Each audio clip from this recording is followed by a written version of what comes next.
Welcome to the pod. You are listening to What the Reality with me, Cashay Roberts, and Happy New Year. We are back with another Toxic Tuesday episode. In this episode, I am talking about the Love Island culture stands. They are crazy, ordering a hit on good old Nick. What is going on? You don't even know this man. I'm also talking about Ashley Tisdale breaking up with her toxic mom friend group. Also deep diving into Real Housewives of Potomac, Married to Medicine, and we are talking about that Mary Cosby documentary.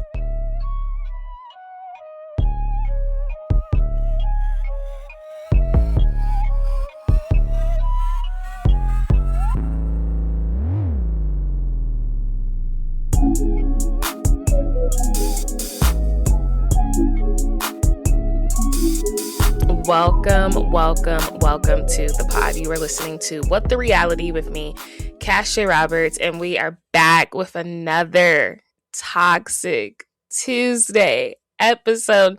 At last, it has been so long. Happy New Year. Do the people still say Merry Christmas? Merry Christmas. I have enjoyed my 2 weeks off, not from the pod because I've still been doing stuff for the pod, but like I even took a break from social media, like not intentionally, but I appreciate that Bravo was like, we're gonna pause reality shows airing new episodes during this time. So I was off. It just so happens I was remote my last 2 weeks of the year, but I also took those weeks off because I was just like, I had so much time to use. And I was like, why not? I mean, if I'm going to be remote anyway, might as well be off. My sister was in town from school, so it was nice to be off a full week with her while she was in town. And then it was nice to be off last week for New Year's, but now we're getting back into the swing of things. I am really excited for some future stuff that I have coming up in general in life. And I'm really excited for what's to come for the new year.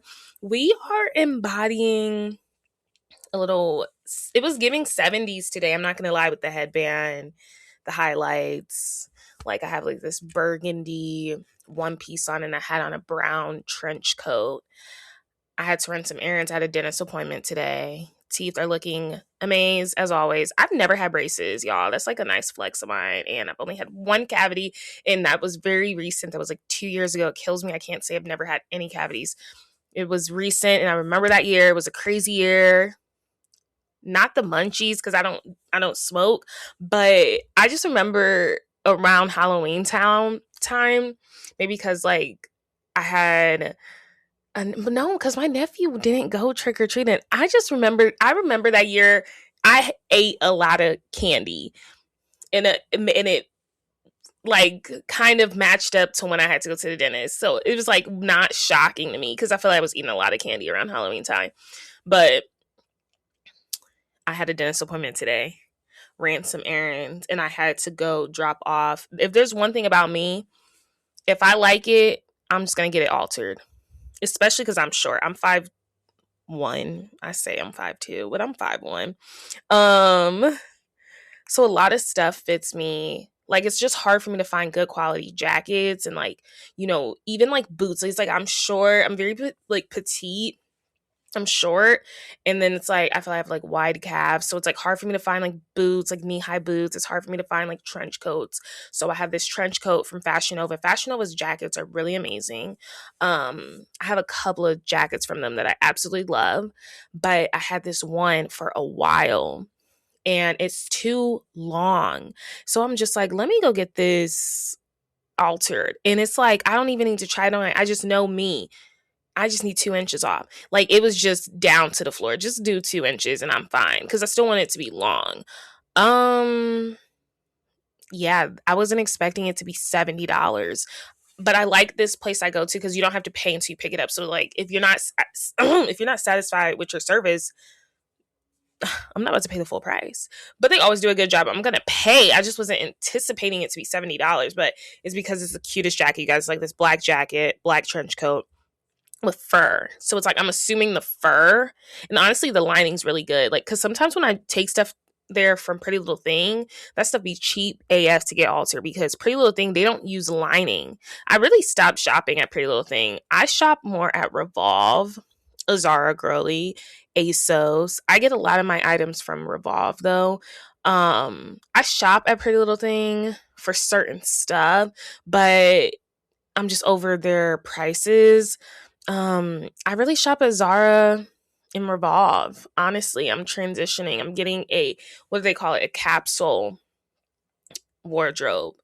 Yeah, those are probably like the two, Zara and Revolve. And it's crazy because I'm actually not even shopping the Zara sale because I'm just like, I don't need anything. There's so much stuff that I haven't worn that still have the tags on it. And I'm like, if I see something, but needless to say, I was not anticipating that price, but I ran errands today. I don't have any cavities. I was like, period. And this is all coming back to me because like, this was the first time for like an appointment I had to use my insurance because I'm 26 now. And I was so glad there was nothing wrong with my teeth because I'm like, what is that copay going to be? But like, it was just a clear balance. So everything was good. The cleaning and the insurance I have, thankfully, I think the cleaning was free. So it's just like, as long as you go like twice a year, like those are free. Like as long as you don't get a cavity or anything. So I'm just like, period. So I just feel like a woman today, you know, very 70s vibes. I had this outfit with like this brown trench coat. But how are you guys doing? I hope this new year is amazing for everyone. I think New Year's bring a lot of reflection, a lot of redirection, and I'm excited for the pod to keep Toxic Tuesdays going, to keep what's the reality on what the reality going. And I'm just excited to really scale the podcast. I'm really hoping we can do some amazing stuff. Thanks so much for all my incredible listeners. We have a jam-packed show. Not really. I just want to talk about some reality TV that's been out. I want to talk about Mary Cosby's documentary because, oh my gosh, I want to talk about some topics. Let's talk about some topics before we even get to that. And then we're going to recap very briefly Salt Lake City. Very briefly, I might say just two things because the finale comes out on Toxic Tuesday.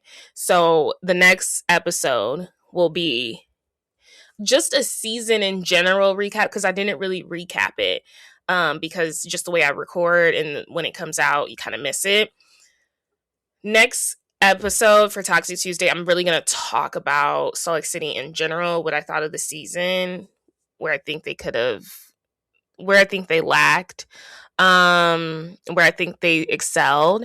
And then that'll be next. So next Tuesday, that's why I just don't really want to talk about it.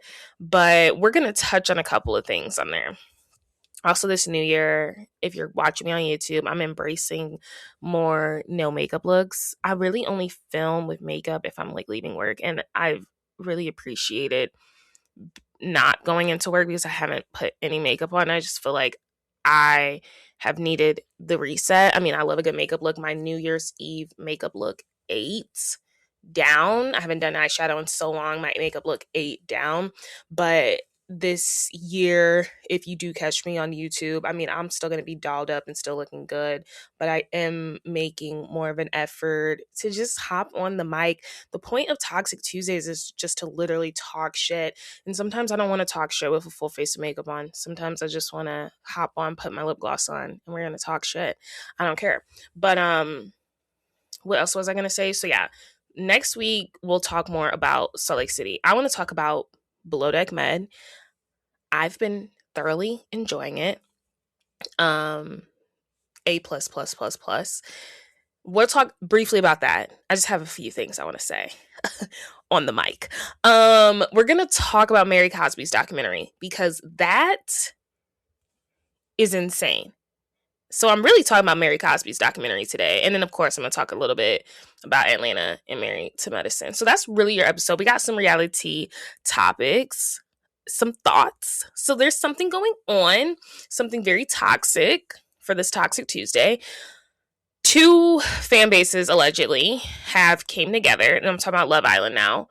They have came together to manufacture a video of Nick saying the N-word. It's not a true video. Apparently, he did not say that. But then they wanted him to get canceled. So, for reference, Love Island aired in summer 2025. We are now in January 2026. It is January 5th, 2026. And we are still trying to get people canceled from Love Island season 7 from the past summer. It didn't work. There are now screenshots. This is a big story that is still developing. Nick had went to his Snapchat to talk about it. So when that failed, the people were upset that he was not getting canceled. So they decided to put a hit on him. Yeah. Like, people literally are in a group chat, and I think this is a Twitter group chat, and they're asking, do they have a hitman on Etsy or a witch? And they were asking about Nick and Alandria's whereabouts on New Year's Eve. Like, they wanted to get a hitman. So this is from the Neighborhood Talk. SMH, Love Island superfans exposed for allegedly trying to put a hit out on season 7 star Nick Vanstenberg. Messages show them allegedly conspiring to purchase a hitman or a witch's curse on Etsy. Quote unquote, he needs to die. I don't know why these people are so obsessed with him, like Nick and Alandria. It's really weird. So this is what I've been getting. Apparently, Shelly and Hilda's fans teamed up in a group chat to fabricate a video making it seem like Nick said the N-word, only for Huda's fans to then harass Shelly in her comments, demanding that they make a statement over a video they all fabricated. But I'm like, why are we still talking about this? So that's why I said I made a TikTok. Make sure you guys follow me on TikTok. I talk a lot of my crap on TikTok. And a lot of my unfiltered opinions and thoughts. I said on TikTok, I fear for the black women that are going on Love Island season 8. US. This is bad. This is very bad. This is worse than season 6. The stands, the cancel culture, it is bad. These people are still deranged. They are still upset. And this happened over the summer. It is January. I don't know. So the FBI are now involved. All of those usernames are on blast. I think it was a Twitter, like those Twitter community groups or whatever. It's those usernames are on blast, and now Nick has gotten the FBI involved, as he should. He should not be fearing for his life, especially at a public event like New Year's Eve when he didn't know this was coming. So I'm going to, try to keep updated next Tuesday with what's going on with that. Also, it looks like they were trying to hack his email or hack his iCloud. Yikes. I don't know if I talked about this other topic because this kind of happened after Toxic Tuesday last time.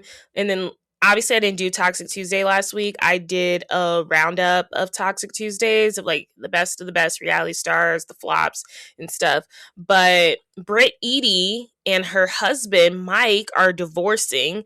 So this was literally posted on New Year's. So her New Year's post was that, she said, I'm posting this on the last day. This was literally posted on December 31st. I'm posting this on the last day of 365 to remove this facade of faking like this marriage is going to work.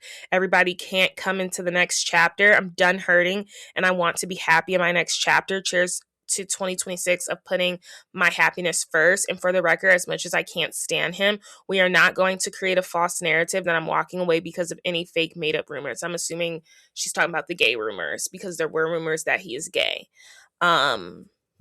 But no one's really talking about that. It's kind of like that happened. No one's talking about it. What a shame. Honestly, Britt Edie, like I said, her last couple of episodes on Atlanta, I'm really excited for Atlanta to be coming back, but her last couple of episodes on Real Housewives of Atlanta was really good. She went toe-to-toe with Kelly. She went toe-to-toe with Shamia, I think. Like, it was really good, her last couple of episodes. I don't understand why she's made such a mockery of this. She's trying to, sue Bravo. She was so upset when the pictures weren't even her. She really screwed herself over because she really could have been the reality star of the year to really turn it all over. And, Kenya's not even on the show. And they were going to ask you back. And it's like, you threatened to sue them. Because of this whole narrative, you've then saying the images were AI. So I'm just like, and then Bravo was refusing to show it to you. I don't know. I just feel like it was such a waste. It's like your whole career down the drain when you really had it going on. Like, you really could have came out on top. So I don't understand what the point of all this was. And now you're divorcing your husband. I know y'all were working on having children. That's not going to happen. So I don't know. I just feel like for Brit's sake, what a flop of a year 2025 was for her, because you didn't really get much out of it. Like, now you're getting a divorce and you're not on this show to even tell that story. You flopped hard when you really were having a good season. It was just kind of like a downer, honestly. Something else that happened, Grace Lilly was arrested, and we're talking Southern Hospitality. She was arrested and charged with second-degree harassment. That woman has always been a little off to me, so I'm not shocked that she was arrested. These are her mugshots if you are on YouTube.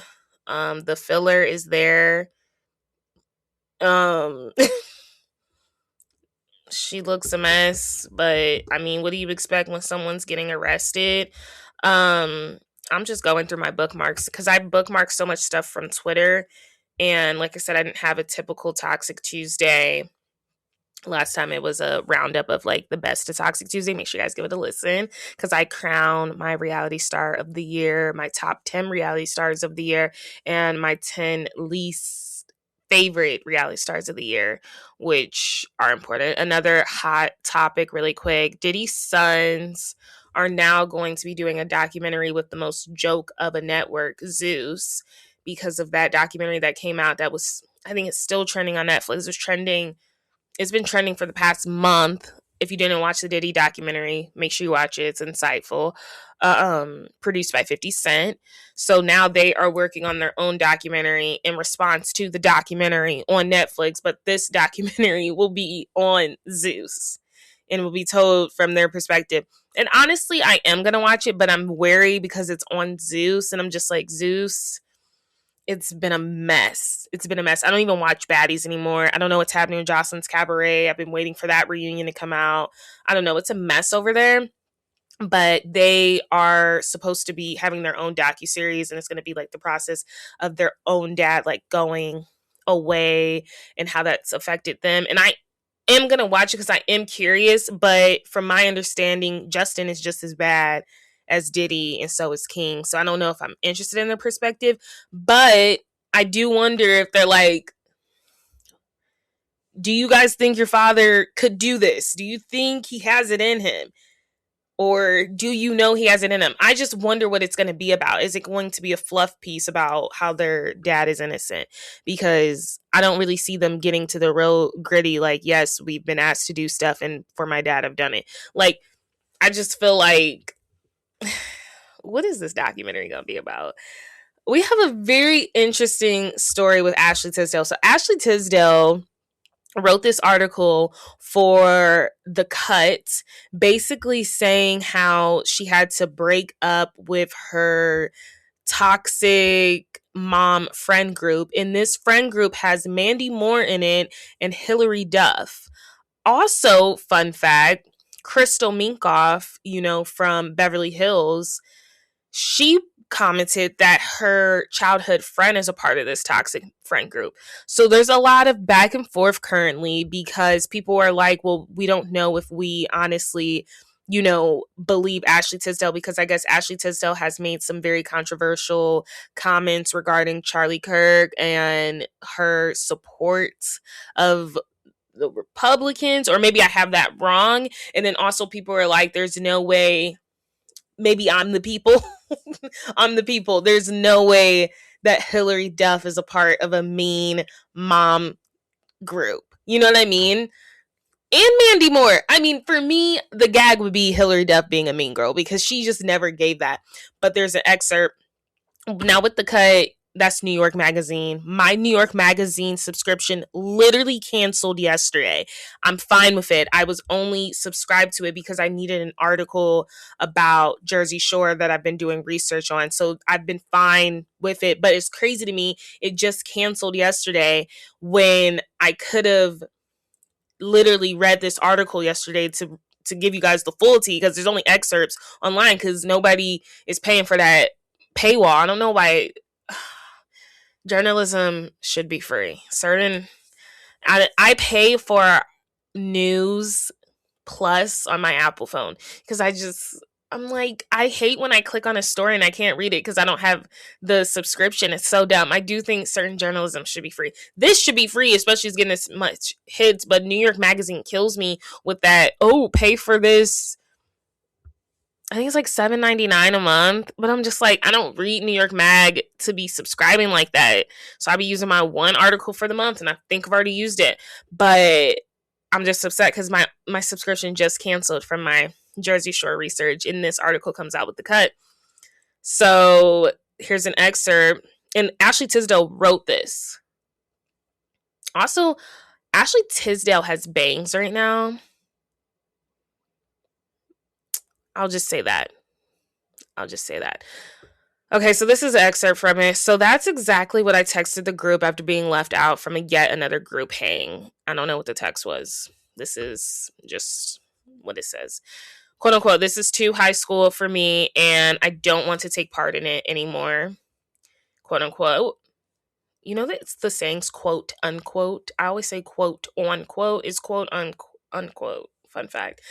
It didn't exactly go over well. Some of the others tried to smooth things over. One sent flowers, then ignored me when I thanked her for them. Another tried to convince me that everyone assumed I'd been invited to gatherings and just hadn't shown up. Then why didn't anyone ever ask where I was? I wondered. To be clear, I have never considered the moms to be bad people, maybe one, but I do think our group dynamic stopped being healthy and positive for me anyway. Surely it would have been easier to disappear without explanation, and that would have allowed all of us to convince ourselves that we simply drifted apart. But from the feedback I've received since I started talking about this, I now know I'm far from the only mother who's been brought to tears by members of a group that's supposed to lift everyone up. I had more than one friend reach out and say, "You're so brave." I thought that was such an interesting response. Why, I wondered, is it so scary to talk about this? Motherhood has enough challenges without having to wonder if the people around you are on your side. You deserve to go through motherhood with people who actually, like you. And if you have to wonder if they do, here's the hard-earned lesson I hope you'll take to heart. It's not the right group for you. And even if it looks like they're having the best time of their life on Instagram. So that's what she had said. I'm really shocked that Hilary Duff is a part of that, and I'm hoping... Okay. I just refreshed my my Twitter, and I have to tweet something really quick because we're going to talk about it. In terms of the Ashley Tisdale stuff, like, that sucks. I see a lot. I mean, a lot of movies are based on like these like mother groups. Like, oh, I'm a mother, Our friends are besties. We're besties. We have a mother group. When I think of motherhood, I think of Hunting Wives. I think of that group. That was a good show. I wonder if it's going to win anything. The Critics Awards. Frankenstein and Sinners won huge. I watched both of them. Frankenstein I watched recently, like Saturday. Amazing. Timothy Chalamet was there with Kylie Jenner. He thanked her. I didn't know they were dating for 3 years, but that was shocking. Emily in Paris. Emily in Paris has been renewed for season 6.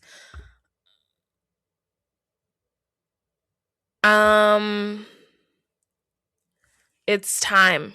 It's time. I watched Emily in Paris. It was terrible. Since when is Maturi a fashion label? I thought it was a wine company. Since when is, I don't even remember his name. Well, since when is he a fashion designer? Mindy and Alfie made no sense to me. I just feel like it was terrible writing. Mindy should end up with her high school sweetheart because it was just the love there. This man just had to, like, figure out, hey, I'm about to be broke for a minute, because I love you and I'm leaving my family's money. That's a real one. I just feel like they work out better than Mindy's character this whole time would never go after Alfie. It's totally off brand. It's kind of like me watching Sex in the City and then I'm watching and just like that and all of a sudden Miranda's a lesbian. I'm just like, that does not match up to the character that I've seen built up on this other show.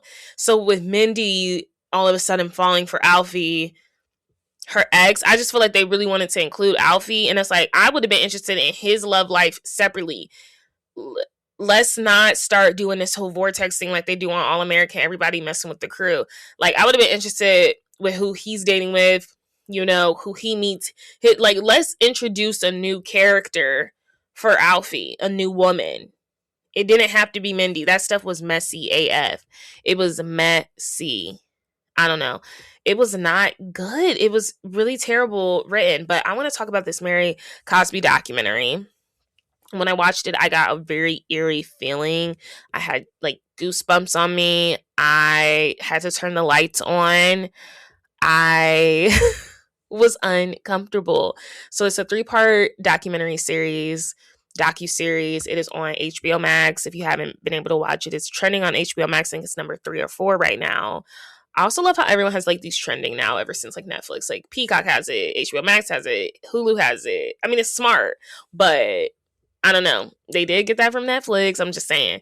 So, and it essentially tells the origins of Mary Cosby. And perhaps the biggest bombshell for me was that she was disfellowshipped from her church during her grandma's, or they called her mama, death. So they go into Mary's background, and I do wonder if this is going to be brought up on the show. And from my understanding, her contract now with Salt Lake City is that her church is off the table and her marriage is off the table. And she's getting paid a hefty amount, and they even touched on that in the documentary. She is still getting paid quite a lot. They wanted Mary on the show, even when she disengaged. So there's 3 parts. The first part really talks about who Mary was as a person. She was a troublemaker. They set her up to be this woman that is very fueled by money. So no matter who you are, she wants money. Like, she dates up, she is fueled by money. So that's how they set her up. And another reason they set her up is like a mean girl. They're kind of like, even growing up, she was a mean girl. Like, she pick on people. She was always just in some drama, some chaos.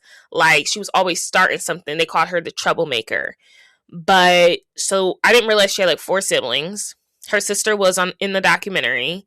And we also learn why she's estranged to her mom. And the way Mary narrates it on the show is that her mom was jealous that Mary was able to take over the church. So from my understanding, as they're leading this up to the huge marriage and that whole thing happening and how it really was like a huge scandal in the church, it was even making the papers, because it was like, and we also learn about Robert. But from my understanding, her mom's falling out with Mary had nothing, I don't think it had to do with the taking over the church. It had more so of like you marrying your step granddaddy. So Robert had been in Mary's life since she was 3 years old, which is another icky thing. No, that is not her blood granddad, but that has been someone she's called Gramps her entire life since she's been 3. And what I also did not know, and I could have known this stuff and I just forgot it, but like I said, this documentary series really reopened my eyes, because a lot of this stuff I forgot, because they have done such an amazing job rebranding Mary Cosby.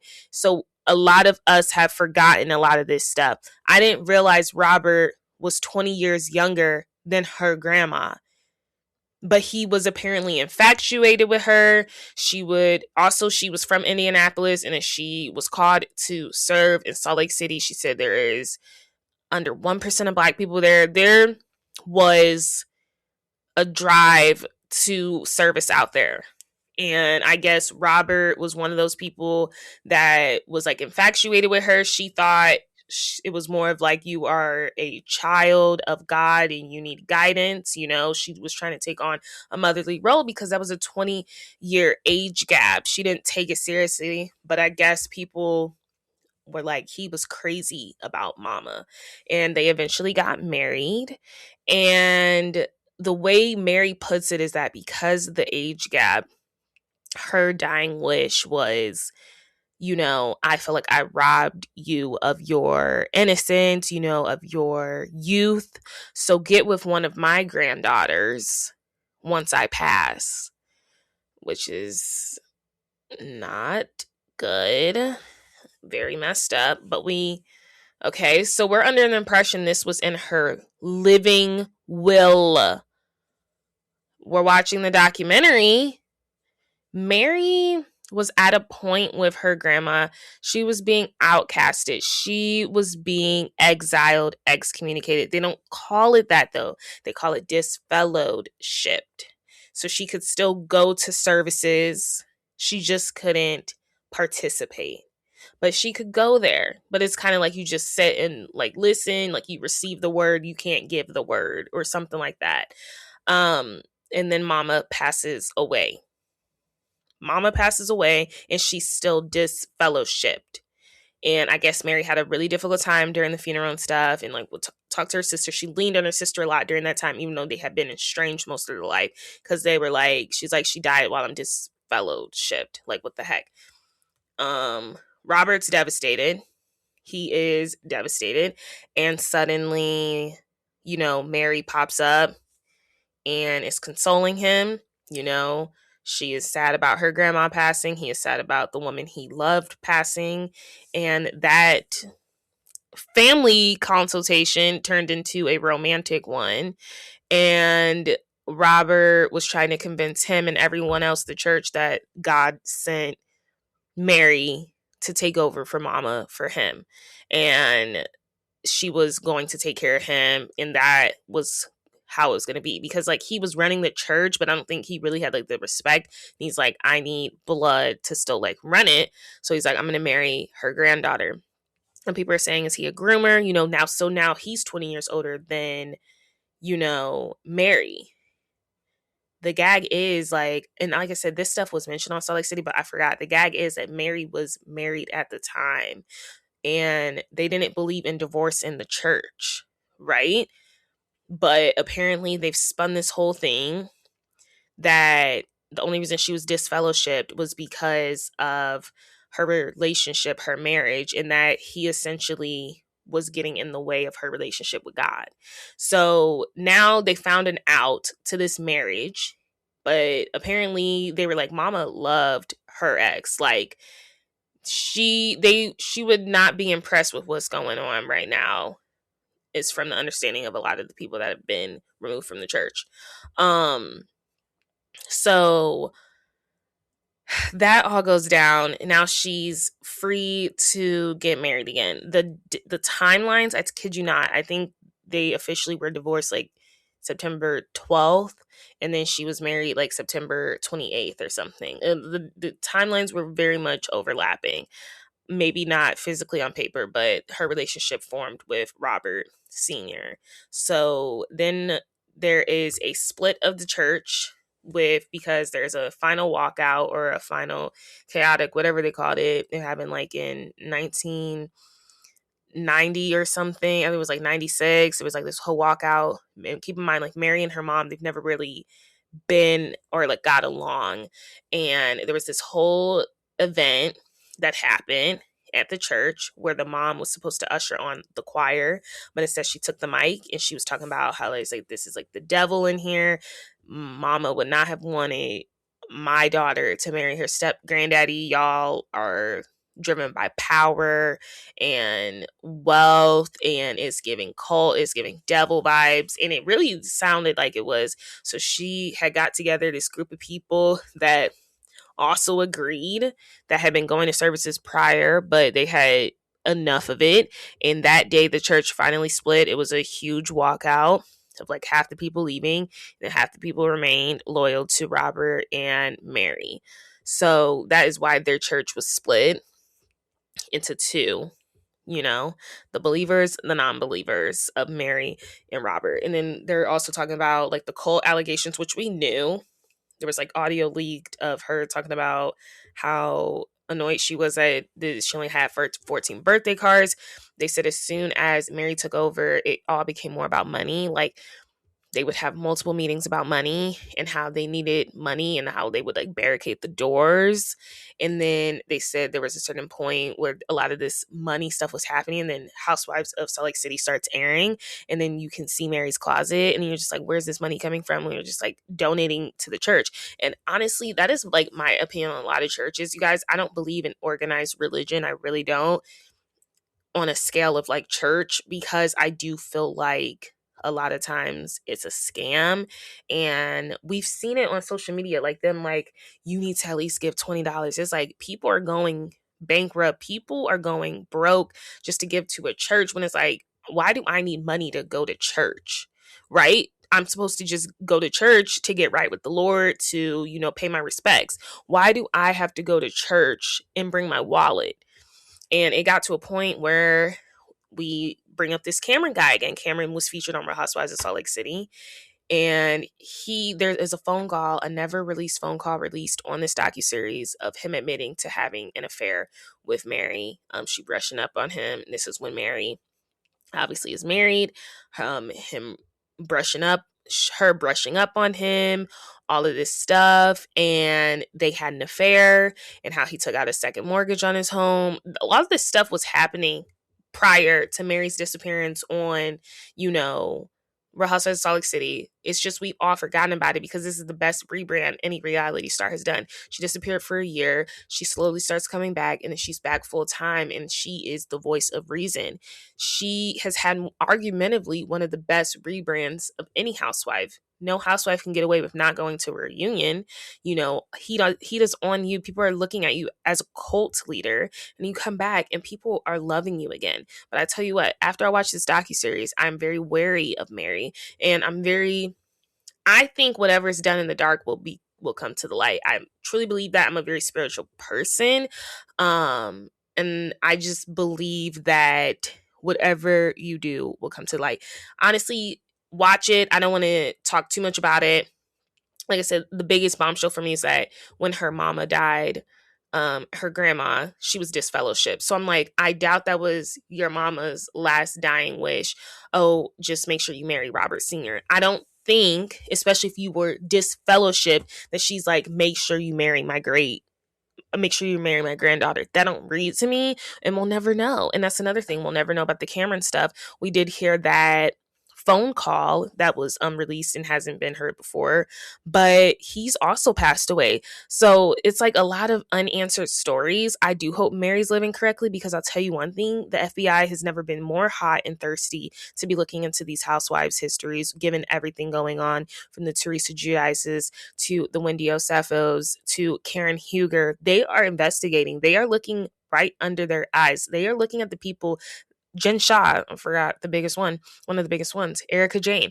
They're looking at these housewives that parade these amazing grand scheme of life, money things. They're looking right at you guys that are showing your life, and they are going back to make sure its proof is in the pudding. Now, what I will say about the docuseries is some people do seem a little bitter that, Mary did become like the woman of the church.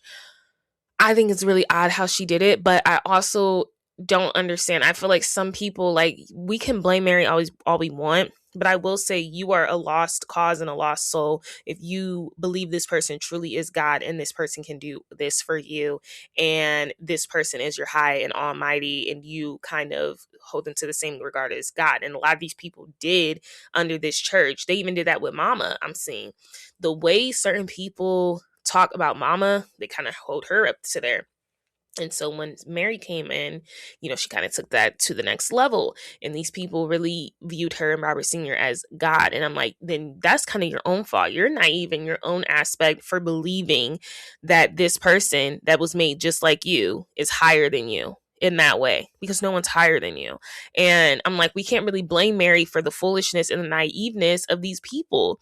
Why would you put out a second mortgage of your home? Why are you giving all this money? If you don't got it, you don't got it. Because the best thing that was invented was that we all have free will. At the end of the day, if you don't want to do something, don't freaking do it. And that is my thoughts on the Mary Cosby documentary. I think it was really good. It does make me look at Mary differently. I will probably be viewing the season finale a little differently, but that is genuinely how I see it. I think there's a lot of faults. I think there's little offs, but I will say at the end of the day, Mary's impact on Bravo in general is something to be studied, because when I tell you people wanted to meet her at BravoCon, they wanted to meet her. She has some force. She has some sort of it factor that the people want to see. I want to meet her, but I'm very wary after this documentary. It was very chilling how that whole you become the next mama. That is very chilling, especially if you were disfellowship. I doubt that was even in talks for a conversation, but let's move on to, I'm like at 40 minutes already.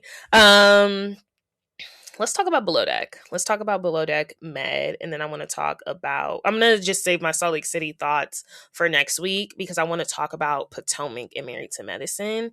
And then I'm going to talk about Salt Lake City next week with the finale. So Below Deck Med, I'm just talking about this most recent episode very quickly. The biggest thing is V coming back.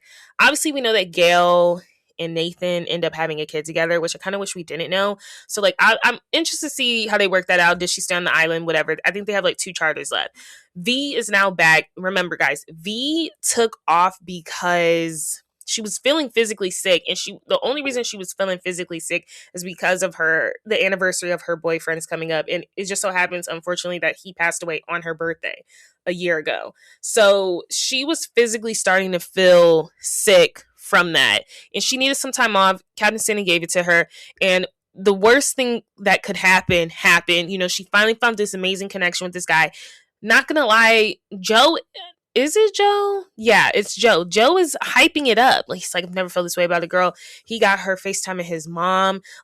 You would think he was serious this time, but we know how Joe is with women. It wasn't even a different day. I think it was the same day V leaves. Kizzy and Joe make out. And I say this, Joe aside, Kizzy, you are a disgusting, foul, male-centered, male-hungry, gutter snipe, low down, dirty B. That is a dirty B. She has bragged about having multiple STDs on her last boat. She is a low down, gutter snipe type of person. That's a foul person. That is a person that belongs at the end of the street. That's a person that belongs in the sole of your feet. And she has no remorse. At least Joe over there crying. He I can't believe I did this. Kizzy has no remorse, and you actually was cool with V. V's texting you, make sure you look out after Joe, Oh, I'm gonna look out after him. That is a thirsty B. She is thirsty, and she is a gutter snipe low individual.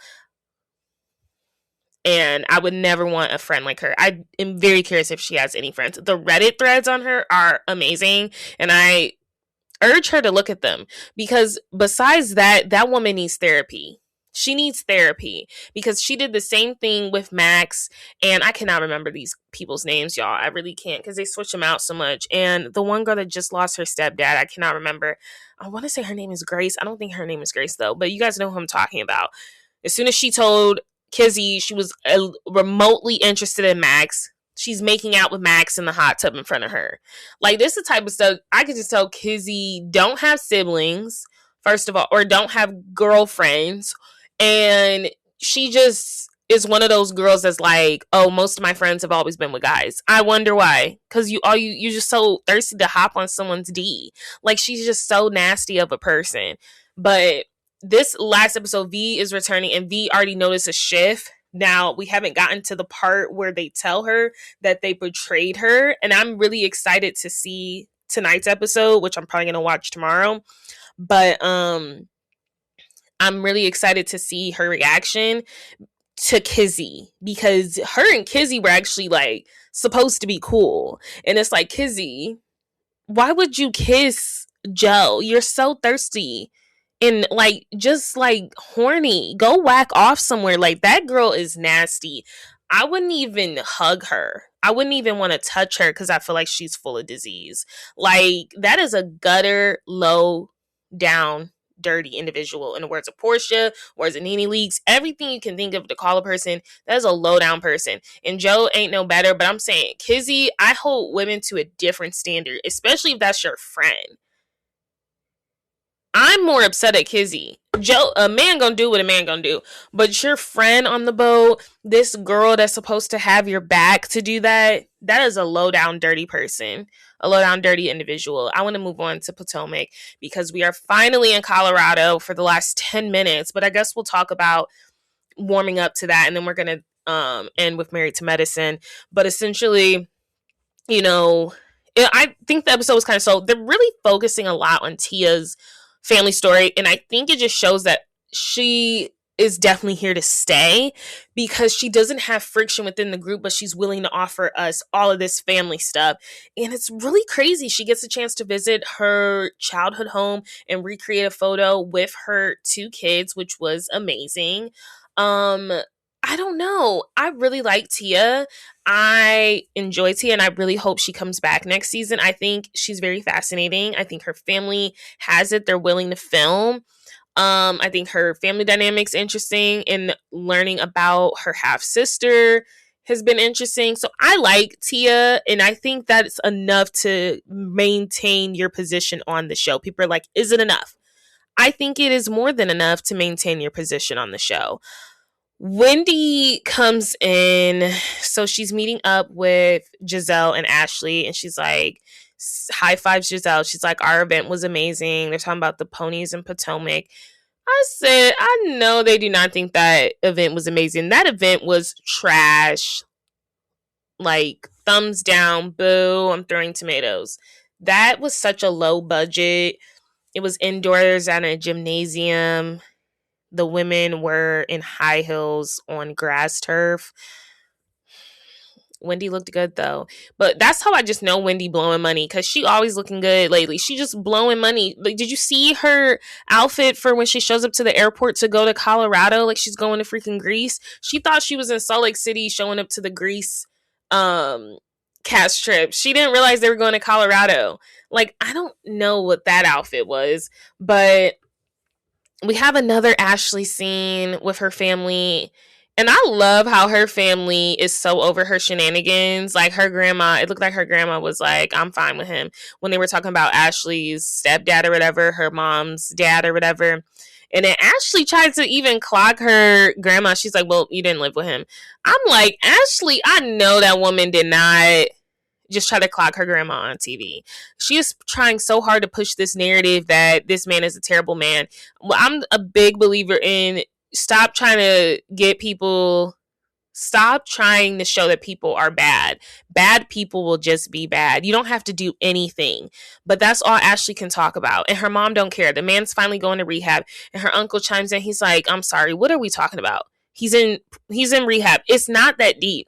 Ashley's always trying to exploit her family for views. And I'll tell you what, if this was a family show, Tia's family would have higher ratings than yours, because that is interesting. Her dad went off and went to go have a whole other family. And you over here still unhealed, but your mom's still with that man. Who cares? Who cares? The uncle, like, I don't know why we still talking about this. He's in rehab. Can we eat some catfish? Like, I don't know what Ashley be wanting. She's so weird. Gosh, get her off the show. I really want this to be Ashley's last show. I've always said this. Why is Ashley on the show? Why? I don't know. Monique's having a book event. And I was very confused. So we know the book she's working on. I've talked about it on TikTok. Make sure you guys follow me on TikTok with the Reality Pod. I talked about it, and she's going to be talking, but I think this is a different book she's talking about on the show. On the show, it looks like it's like a self-help book, like a self-poems book. I don't think this is the tell-all book that I was talking about on the TikTok. She was reading an excerpt, and I just love how Stacey and Giselle in their confessionals are like, oh, I love Monique, but she's long-winded. It's a book event. Of course, you're going to read an excerpt from your book. Giselle is just so dumb to me. I just can't stand her. So that was just a weird comment to make. So Monique is like, I've changed, I've healed a lot, but Lord, please don't take my shadiness away. She has this game, and I think it's really bizarre to do this game in front of a bunch of people, because it was giving me when Britt Eady had her event, the brunch event at the golf course, and only the Atlanta ladies ate, and everyone was just sitting around watching them eat. It's like you didn't have enough in your budget to make sure everybody in that room was eating. So for me, it was giving so weird when Monique had these gifts, and it looks like the gifts were only for the Potomac ladies, and there were binders. And each binder had a tab of the lady, and you're supposed to write down how you feel about yourself, and then each tab of how you feel about the person. Some things that stood out to me was that Wendy wrote in Kay's fake, and she was like, I do think you're fake. And then Kay took the mic and she's like, at least my bags are real. The way Wendy was silent. Were you silenced or were you silent? The way she was silent. So now I'm like, so not only are you frauding and scheming, you're frauding and scheming and your bag's not even real? Because why didn't you say anything to that? It's giving the bags are fake. And I'm shocked. I'm floored if the bags are fake. Because I'm like, what was the point of that? You might as well scam with a bunch of fake stuff. That's not the only fake stuff we talking about this episode. We got to talk about some other fake stuff. Some people that has been scamming since med school. Since residency. But no, I thought that was wild. And then they tried to make this Stacey thing. Giselle writes nothing in her Stacey tag because she has no thoughts about her. But my genuine opinion on that is that she doesn't have any thoughts on Stacey because she's afraid if she starts thinking about Stacey, she'll start understanding that Stacey's coming for her job. Stacey's coming for her job. Andy Cohen loves her. Stacey is the reality star of the year of 2025, coined by Carlos King, coined by a lot of people. She was on my reality star list. Stacey is here to stay, and she don't let the haters, she let her haters hate. She does that the best. And the girls hate it. They really do. And I think Giselle and Forehead are very threatened by her success because I see Andy Cohen building the show around Stacey. He loves Stacey. He doesn't like how they're all coming for her, but he really likes Stacey. You can tell when Andy really likes a housewife. He will keep saying it, and he will keep saying it. Like, you don't have to ever guess if he likes Stacey. Because it's like some people, I'm like, I don't know if he like this person. Like, he be calling out people. I don't think he like Kay at all. But he likes Stacey, and I do think Giselle is aging out of this mean girl hater vibe. And I think he sees Stacey as becoming like the main. Like, everyone needs a new anchor on the show. She's the future. You know what I mean? So she says, it's just tired how she left the page blank. She says she has no thoughts about Stacey. Whatever. Something else that was also, a big thing is that Ashley's like, I don't think Angel's living in her truth. And Angel clocks her. She's like, well, if you don't think I'm living in my truth, you don't need to come to my house. Ashley, were you silenced or were you silent? She was silenced because she had nothing to do. She had nothing to say. Something's going on with Ashley's lips. I don't know. It could be something she shouldn't be doing. I don't know, it could be Botox, but something's going on with Ashley's mouth area, and it looks like she got something done, but her lips just look very off to me. But she was definitely silenced when Angel said, if I'm not living in my truth, you don't need to be in my house, because let's keep that same energy. Angel is finally woken up. It only took her about 12, 13 episodes, but she's finally woken up. She's finally here. She's finally here to tell the ladies, you can either put up or shut up, because she was definitely coming for the girls this episode. I think she was tired, but I think all of us have said our issue with Angel is her delayed reactions to stuff. So the fact that she was able to clock Ashley that fast, if you don't think I'm living in my truth, don't come to my house. Don't come. And then of course Giselle has to always have a bestie. She always has to be riding for somebody. She always has to have, you know, her little minion. She's like, if Ashley's not coming, this is my bestie. I mean, girl, how old are you? You're like 70 saying you have a bestie. She's like, this is my bestie. So if she's not coming, then I'm not coming. And Angel's like, okay. That's probably better for Angel. By the end of the event, Ashley does end up apologizing for the catfish comment and for the eviction, or the eviction at least. And I will say Wendy chimes in. I know she's trying to like give friendly advice, but my thing is like, Wendy, you just got cool with Giselle because production pulled you to the side. You was not letting stuff roll off your back when she was talking about your husband. Like, let's be for real. I feel like Wendy is so quick to now like beat up Giselle and Ashley's butt. Like, she's so happy she's up there. Like, that's where she's wanted to be all along. And now she's trying to advise Angel. She's like, well, once you get to know these women, you know, you have to let that stuff roll off your tongue. The thing is, she doesn't know these women. Like, she's not going to let it roll off her tongue. These women have been coming for her. And I thought Angel was a punk. I'm like, you keep saying you mad at Wendy. Wendy not even coming for you. The girls is coming for you. You're not even going after. I'm like, it's just giving like punk behavior. But now she's finally stepping up to Giselle and Ashley, and she's finally like saying what it is. And now that she's finally saying what it is, now Wendy's like, oh, you need to let it roll off your tongue. You need to let it roll off your back, which I agree, especially with the catfish stuff earlier, because we shouldn't be talking about the catfish stuff like 10 episodes in. But if she's upset about them accusing her of being evicted when she knows she wasn't evicted, I do think she should stand in her truth and be like, I was not evicted. What we're not going to do is act like I don't have money, I don't have a home, and I was evicted. The lease was up. It was a mix-up. And I don't know how many times she has to tell them that. And now they're threatening to release more information, and she's threatening to get them out of there. But they finally get to... I just think that it was interesting for Wendy to say, like, I know she's trying to play devil's advocate, but I'm like, you're only playing devil's advocate because you are so up Giselle's butt. Like, you were so happy to be there when you and Giselle were not cool 2 seasons ago. And the only reason you're cool now is because Giselle doesn't have Robin on the show and you don't have Candace on the show, and production talked to both of you and it was like, you need to get it together.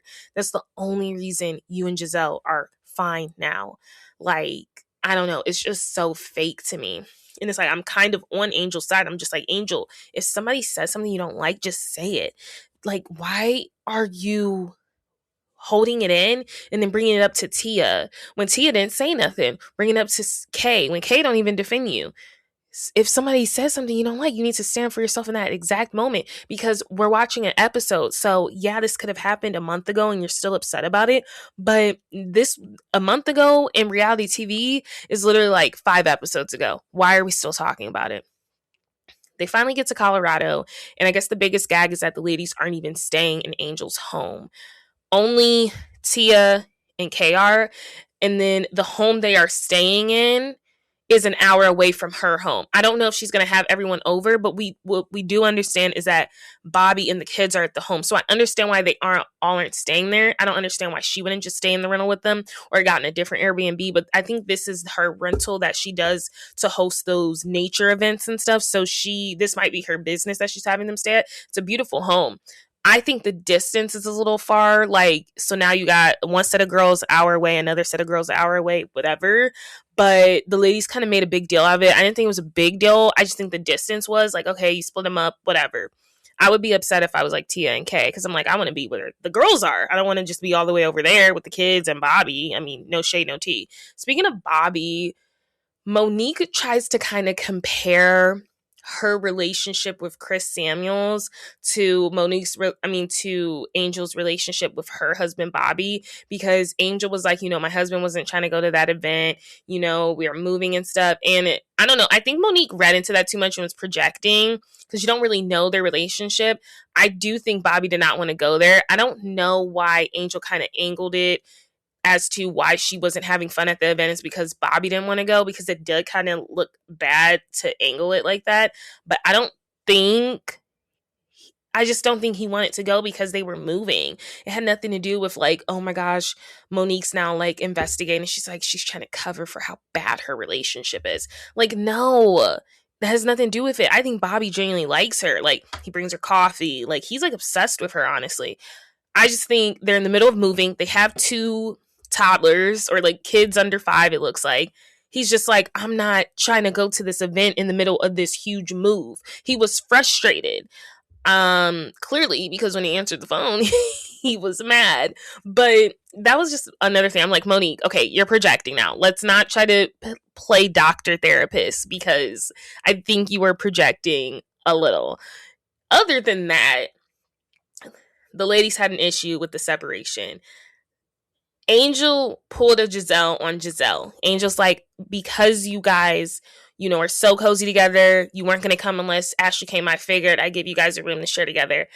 And Giselle had the most stank face. I mean, she had her everyday face on, but she had the most stank face ever. Because she was gagged. She was gagged that Angel did a Giselle. Because Giselle loves to give people bad rooms, unpersonalized gifts. Oh, you can't use the bathroom in my home. And now she's acting so lost as to where this energy from Angel is coming from. Angel is sick of playing with y'all heifers. You cannot come to my house. And we're not about to bring that energy there. And I don't blame Angel. I am so glad. And I hope she's petty this whole trip. I will say, I think it's interesting that Angel all of a sudden is like besties with Wendy. She's like, you know what? I like you, Miss Wendy. Because when you look at the grand scheme of things, Wendy didn't do anything to you. And that's what Wendy was saying all along. You didn't like me because Kay don't like me. And then your good friend Kay's not even defending you in front of these group of girls. So what was the point of you not even liking me? Like, what was the point? You have 2 girls here that are clearly mean girling you. And then you're singling me out for stuff. It's giving hidden agenda. So now all of a sudden you want to be cool with me. Okay, I'll take the nice room. So she gives Wendy, I still think it was a shady room. I think who got the best room, I'm shocked. Jossie got a good room, but I like Jossie. Jossie got a good room. Stacy got a good room. Monique even got a decent room. I didn't like that comforter though. I would have been happy with Jossie or Stacy's room. So Wendy gets a good room, but she's in the basement. But the thing is, her room has 3 beds in it. A bunk bed and then a full bed. Like a full queen bed. And Giselle and Ashley's room is just a dorm room. But it's a nice dorm room. But it's just 2 twins. I don't think Giselle and Ashley are going to end up staying there. It looks like the next episode, or there were reports like surfacing of like Giselle at a Denver hotel over the summer. So, or in the fall or whatever. Whenever they were filming, it was leaked at Giselle and Ashley were checking into a Denver hotel. So it looks like they're checking into a hotel. I don't think they're going to stay, but I do think it's hilarious that Angel gagged them because you want to be mean. And so Giselle was feeling the type of way. She's like, well, we do have more information on that eviction. And Angel's like, no, you don't. And she's like, yes, we do. And there's a whole standoff on the stairs. It gets a little heated. And I'm happy that Angel is finally stepping up to the plate. She's like, you're not about to haze me. This is not a sorority. This is not 1946, whenever Giselle was born. Like, it's just like, it's not that. And she finally got them together. So I'm excited for the next episode. It looks like we'll finally be in Colorado. Because like I said, this episode was kind of slow. Besides like the whole binder thing, I think Monique hosting that and having the girls on a mic like talk crap about each other was crazy. But like, hey, I was here for it. But the episode was kind of like dry. We're going to see next episode them really in Colorado, but Angel is made it very clear before you guys even step foot into my home, because I do want you guys to see my home. All of you can see my home. You're just not all staying there. get it very clear before anyone comes into my home. What information do you have on me? Because you're not going to enter my oasis with negative BS. And I don't blame Angel. This is the Angel we've been waiting to see. And my thing is, you, for some reason, you get more respect when you stand up to these ladies, because you see they still try to clown Stacey, but it's not working. Stacey let it roll off her back. Angel may have to just defend herself a couple of times because they have played in your face for way too long. We know you're not broke. We know Bobby loves you. We know that you weren't evicted. So stand on it. And I hope this is Angel's new direction. I said it in the beginning. I said that I saw some tensions between her and Kay. I think her and Kay are going to be fine. But I said the gag is that I honestly think Angel's going to fit in better with the group. I've been wrong thus far. I have not been correct on that one. However, I still see Angel sticking around this group longer than Kay for some reason. I don't know. I hope Angel's not a one season wonder. The only person I really truly believed ever deserved a one season was NECA. But if this is the Angel we're going to get for the rest of the season, okay. And then you just need to watch some Atlanta reunions, because that's how you get ready. You need to watch some Atlanta reunions. For real, watch some Atlanta reunions before the reunion film, because I know y'all not filming already. You need to just do that. And you need to get it off your chest. Get that dip off your chip. Let's get into Married to Medicine. I have never been more confused. I believe the audience is confused at this togetherness between Toya and Eugene. I could have found a better word.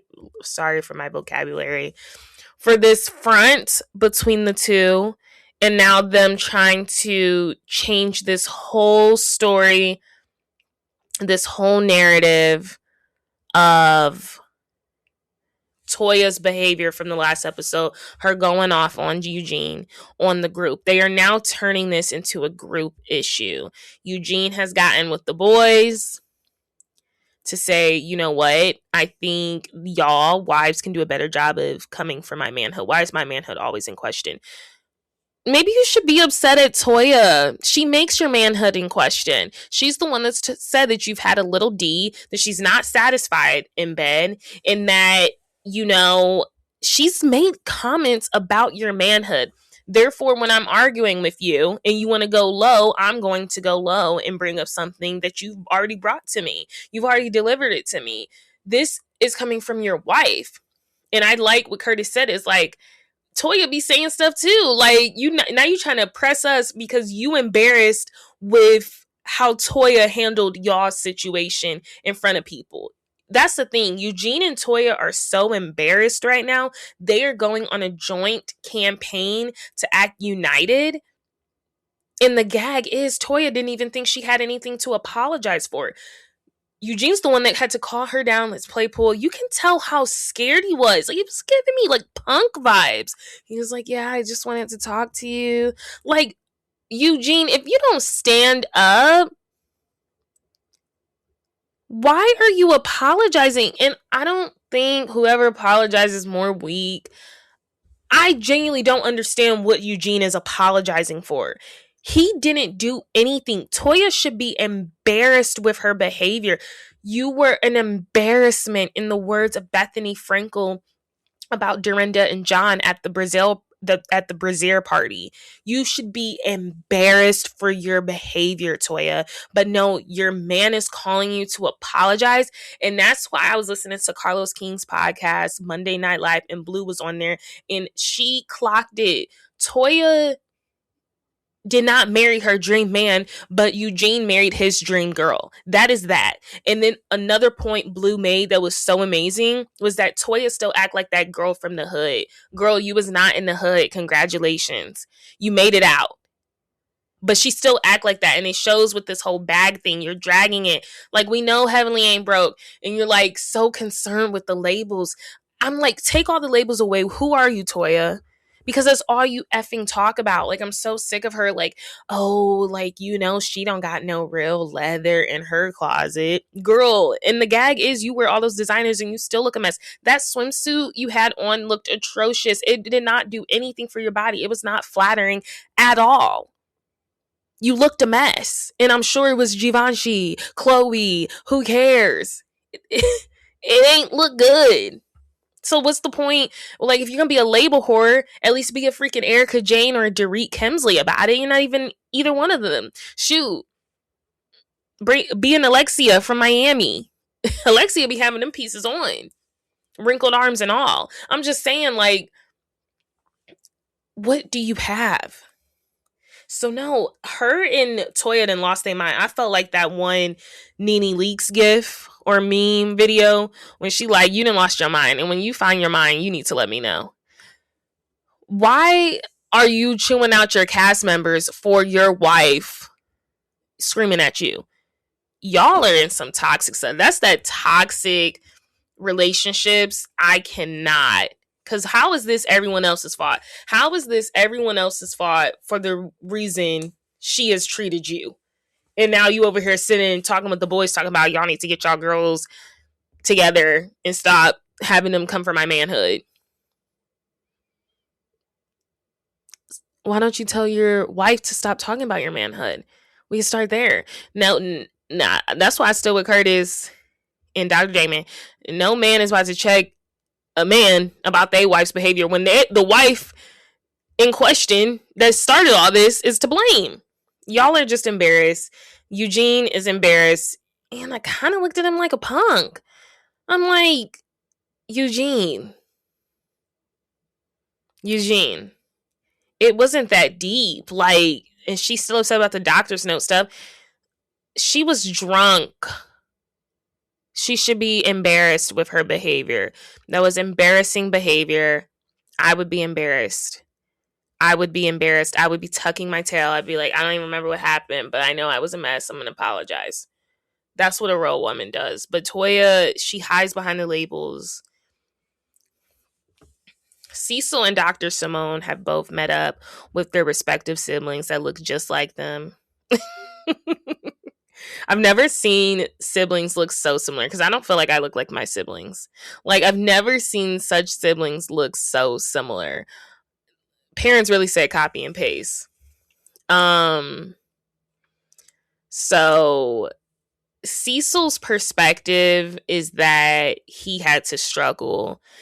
He recalls waiting 3 hours in the financial aid line in Morehouse, and that really shaping his character as to, I don't want my kids to ever go through that.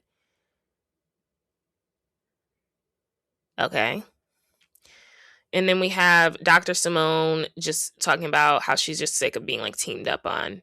And, you know, it's just the boys really don't care. I understand both perspectives. My opinion on this is different because we know she got him the Tesla. So I don't know how much has changed in that household, if anything, besides a divorce. I think that Cecil is valid. Like, hey, if we have the funds, let's give it. But what I will say is those kids don't know the value of $1. If you want to listen to my rant, log into TikTok. I'm not about to go over this again. They don't know the value of $1. Hey, some days I forget it. But the way that Michael let come out of his mouth, what happened to all the white kids that their parents just buy for everything and they wake up not in debt, rich. That was the most classist, tone deaf, ignorant stuff I heard a black man ever say. Like, a black man ever say. At the end of the day, you will never be white. At the end of the day, you will never have that privilege of being white. Sorry, dude. No matter how many white bunnies you screw, you'll never be white. And that's why I don't have an opinion on that. She got him the Tesla.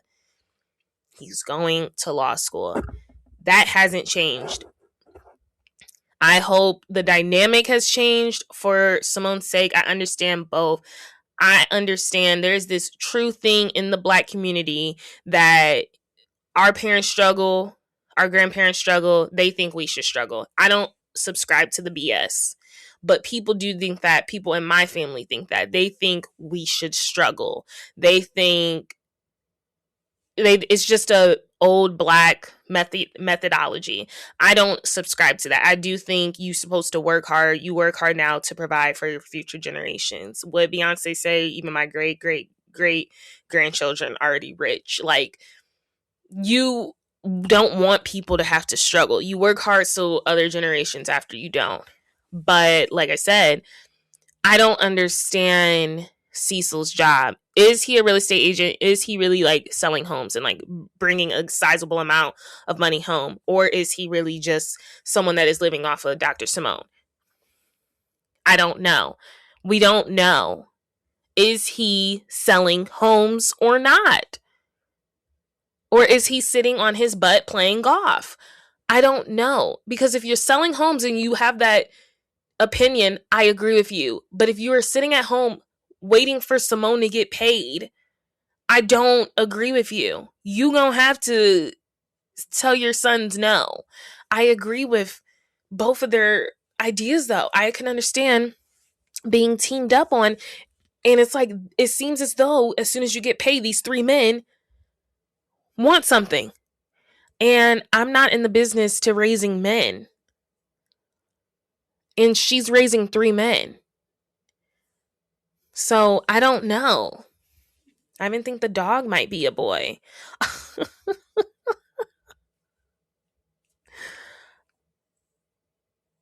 I don't know. Quad and King are in a rough patch, and I mentioned this a couple episodes ago, and it's this IVF journey. When women do IVF, they become hormonal, they become emotional, they become angry. That is the facts. It is a long process. I didn't realize King had a kid. So for him, this is a lot. He's like, I already got my kid. I'm fine. I have that unconditional love that Quad is talking about. Quad doesn't have that. And she is so desperately seeking it. And I hope King is the right man for her. I really do. I like King, but I do think they got to be more protective of their relationship on reality TV. It seems as though they're still together. They're going to have to be protective of it come the reunion, because he's not really protecting their relationship when those cameras are on. And when you're in a relationship like that, you do have to protect it, because Quad has had the short end of the stick when it comes to these men on the show and when it comes to these women on the show. Say what you want. I agree with that. She's had the short end of the stick, and I do think I do think the IVF is probably a strain on the relationship, especially as he described, they went from a honeymoon stage to a IVF stage. But I'm shocked he willingly went through that. And he will need to be honest with her if it's too much. He's like, you know what? I'm good. But I think they've tried so much to conceive and it's not working. And he's like, how many times are we going to do this? I think they just got to get on the same page, and they need to protect the relationship, because the edit is looking bad. It's looking really bad, but I think King is a good guy. I hope he's not cheating on her, though. But I also said there's no official announcement, you guys. I don't know if we're waiting for a reunion. I don't know. I thought Quad was pregnant at BravoCon. And then my mom said she saw a video or something. It looked like Quad was pregnant, but there's been no announcement. I don't want to say the girl's pregnant, but I thought she was pregnant at BravoCon. Or I don't know, maybe she's just swollen from the shots. Like, that could be a possibility. I don't know. But they do need to be protective of their relationship, because they are in troubled waters right now. Play Chris Brown. What did Dr. Mimi say? She said, play Delulu by Drew Sidora. I love Dr. Mimi. So they have this party, and it's like, you're gonna make a bag. Toya is bragging and baiting Dr. Heavenly, because Dr. Heavenly left the bag again. There was this exchange that I guess happened on Father's Day between Toya and Heavenly. Apparently they was wishing the men a happy Father's Day, and then I guess Heavenly was like, yes, Toya, make sure you tell Eugene happy Father's Day on camera. And Toya has said something like I don't need marriage advice or something from you, like whatever. The only reason Heavenly said that is because it's looking bad on camera for y'all. It's looking like you do not respect him. And even Heavenly said it. She's like, you treat that man so bad, it makes us all uncomfortable. And then Contessa comes in with her hooker outfit to a purse making party, and Heavenly clocked her. Gorgeous girl. But girl, did you just go shopping at Goodwill and just pick it out and then wear it tonight? She always misses the theme for her outfits. It's like, why are you wearing this outfit for a purse making party? You're not going out. You're not going to dinner. Where are you going? She dresses like 13 going on 30 to me. Like, honestly, like this 13-year-old that thinks like it's fun. Like, oh my gosh, like sequin's good every once in a while, but like, girl, why are you always in sequin? Like, why are you always in something see-through? We get it. You got a breast job and you got super skinny. You look good. No, I don't know about the breasts, but I don't know. There was some Toya and Dr. Heavenly exchange. They keep getting into these exchanges on the text messages, but I will say the show I'm watching right now, Toya is baiting Dr. Heavenly. Therefore, when Dr. Heavenly come out to play, I don't want to hear it, Toya, because you've been provoking her these last 2 episodes. You are trying so hard to prove to everyone that Heavenly is this bad person, but you're starting to make yourself look bad. And that's why I said, stop trying to make people look bad. Bad people do bad on their own. A word. That was a word. That was your episode of Toxic Tuesday. We did a long episode. It's so good to be back. Happy New Year. I'm super excited for the year. And stay tuned for Friday's episode, part 2 of What's the Reality. On What the Reality, Jersey Shore. We're discussing the iconic moments. I'm talking about the friendship dynamics. And I'm talking about what they are doing and what they've been up to. And I'm also going to break down Mike the Situation's tax evasion problem and Ronnie's domestic stuff that happened. We're going to be talking about life after the show, after I talk a little bit more about the show, basically. But until the next time, I will see you guys Toxic Tuesday.